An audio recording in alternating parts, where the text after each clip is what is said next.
going to talk all things and all steps required to find a career that you love. All right, let's jump right in. Hey, hey.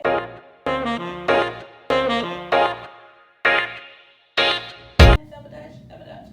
I don't know how to double dutch.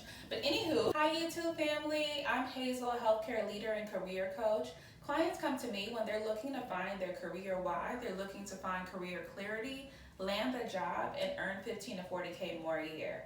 If you're new to my channel, go ahead and hit that subscribe button. Please like this video if you like more videos like this. Today we're talking how to find a career that you love. Whether you're in healthcare or in other specialties and industries, this video is going to help you to find the steps that need to be done in order to find a career that makes sense for you. First, I want you to think about the what. What are you good at? What do you love doing? So we're thinking hobbies, things that you're passionate about, things that you find fulfillment and enjoyment in. And so what I mean by that is maybe you like photography, maybe you like organizing, you like writing. You want to think about what it is that you love and how much of a need there is in the world for that specific thing. So separate from that, you could pause this video to do it. Write down all of the things that you enjoy, you're passionate about. There could be worldly issues that really bring you pause. You want to make sure that you're thinking about things that are super important to you. Separate from that, I want you to think about, out of those things, what do people come to you for? Like for me, people come to me when they want me to write a resume for them, they want me to help them with interview prep, they want job hunt tips, they want to go through my career accelerator because they're ready to level up and get the job of their dreams. Family comes to me when there's an event in the family, we're having a get together, they want somebody to plan it. Leading up to that, I want you to think about the things that people come to you for that you no longer want to associate yourself with. And so whether it is in your hobbies or it is in the things that people come to you for, you want to go through and cross out the things that don't serve you anymore. Things that you love doing, you're going to put a check mark next to it. And if you haven't already, go ahead and look in the comments. I have a dashboard that you can use to be able to easily kind of create a list of things that you love to do and be able to check off the things that you are really good at and you enjoy doing, things that people come to you for, and things that no longer serve you. We're going to go ahead and get into the thick of it because I want you to feel fulfilled and understand what you love doing and how you're going to find a career that you love. All right, so now you've written down all your hobbies. You know what it is you love to do. You know what you're passionate about doing. You know what makes sense for you. You know what keeps you up at night. You know what brings you pause. From there, you've already figured out what people come to you for, what you no longer want them to come to you for. Next, I want you to think about who. Who are you as a person? What values really hold true to your heart? Separate from that, I want you to think, what personality do I have? Am I an introvert or am I an extrovert? If you don't know your personality type, I do have a link to a personality test that's going to help you to figure out more about your personality. I'm going to talk about me for a moment. I know that the last time I did a personality test, I was on the cusp. So I was about 54% extrovert and I was 46% introvert. Why is this important? It's important because if I'm going into a position that requires me to be in audiences and in rooms full of people and I'm always on, I'm always presenting, I'm always on stage, that might not serve me. So you really want to think about what makes sense to you as a person and who you are as a person so you can better align with your career and your life. So when we're thinking personality traits, I also want you to think about like what's important to you in terms of, is it about money? Is it about growth, opportunity, fulfillment, making a difference, making an impact? What is it about for you? Because when you think about your career, if you're going to pick a career that's all about making a difference and you're working for the government in that position and you're not making as much money as you could, but your value system is more aligned with money, then you might want to rethink that career choice. So you've thought about your hobbies, what you're good at, what people come to you for, whether or not you even want them to come to you for those things already, what your personality type is, who you are as a person, and what values really align with who you are. Now I need you to do some research on those careers to see more about what comes up when it comes to those careers.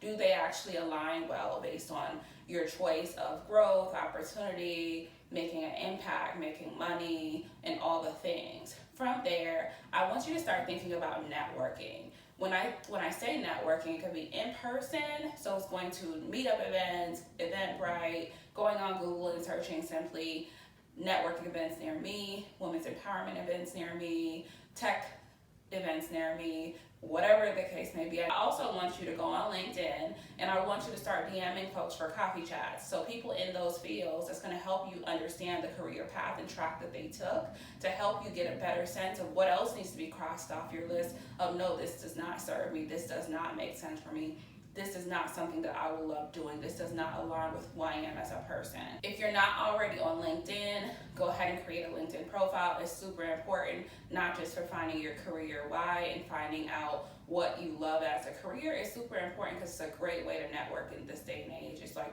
don't sleep on LinkedIn. It's really where you need to be, seriously. And if you already have a profile, it's not optimized, you want to get it there, I do have like a LinkedIn audit with a LinkedIn ebook that can help you optimize and level up your profile so you can better make connections and all the things. Just wanted to go ahead and share that with you. But really get on LinkedIn, get in the DMs, talk to people. That's going to help you to feel more confident in your skill set and to really be able to understand like what direction it is you can pivot and go into based on these conversations that you're having. Separate from that, it's always planting a seed. Because now they're in rooms, they think about Hazel, they're gonna plant Hazel's name, or they're gonna come back to Hazel and say, hey, they were just talking about XYZ opportunity, you should go online and apply. Boom. So good, so good. And so like, I really want you to think about all the things that I've just shared with you. But most importantly, after you've combed through all those things, I want you to think about the company. How does the company's values align with your values? This is imperative in terms of finding a career that you love. You can know that you are the best healthcare administrator in the world. You can know that you're the best opera singer in the world. Child, I don't know. But you can know that you're the best whatever it is in the world, and you can work for the wrong company. It can make you feel like you have done something wrong, like you don't know what you want to be when you grow up. And for all of the work that you put into personal and professional development, you don't want to waste all that work by going to work for the wrong company. So what's the wrong company? You're all about making a difference, and you're all about impact and empathy and compassion.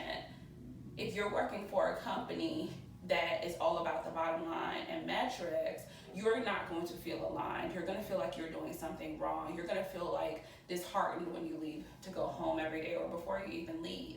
And you may wonder, like, why do I continue to feel this way? You're working for the wrong company. So go on the website, look at their mission, vision, and values. When you're interviewing that company, you want to ask questions. Like, it's like a date. Don't go in there feeling all timid. Go in there and ask questions at the end. Make sure that you're finding out what is important to them. Why did the last person leave? What can you expect within the first 90 days? What can you expect a year from now? What are some things that you're going to be the key person on? What projects are you going to be working on? What do they expect from you? You're thinking about all these answers, and you're making a decision as well to find out, is this a company that I truly want to work for? Does this align with my values? Is this going to help me grow? You're going to think about all those things because all those things are imperative when you're thinking about finding a career that you love. See guys, there's so many things to think about when we're thinking about leveling up our career, and most people don't talk about these things. They don't talk about the work that goes into figuring out what companies to apply to, who we are as people, what we actually enjoy. And these things are important because we're living in a world where there's so much going on. In order for you to feel fulfilled, you need to know what it is you enjoy, and you need to do more of that. I hope that this video was super valuable for you. It was a value add. Any aha moments, please put them in the comments. I answer all questions. Please make sure that you like this video so more people can learn about finding a good career and finding a career that they love. If you're not already subscribed to my channel, hit that subscribe button. It's super important. Thank you so much. And as always, remember, the future you, it starts with you.